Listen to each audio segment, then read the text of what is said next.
Nous violons le droit, dépensons des milliards pour nous calfeutrer, mais surtout nous brisons des milliers de vies.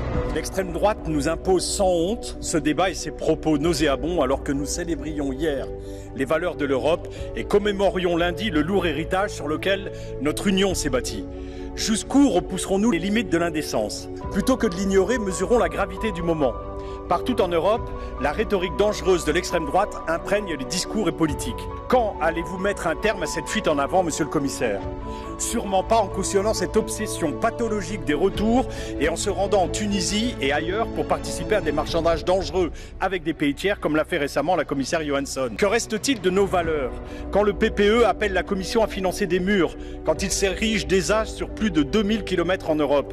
Que reste-t-il de notre humanité quand une barge est installée dans un port pour enfermer durant des mois des demandeurs d'asile lorsqu'on ne peut pas directement les renvoyer au Rwanda? Pour parfaire notre forteresse Europe, nous violons le droit, dépensons des milliards pour nous calfeutrer, mais surtout nous brisons des milliers de vies. Les appels à s'affranchir de nos obligations internationales se multiplient partout sans conséquence. Il est temps pour nous, Parlement, Commission et Conseil, d'agir et de rappeler que nous ne transigerons jamais sur nos valeurs en matière migratoire comme ailleurs, ou alors l'Europe aura échoué.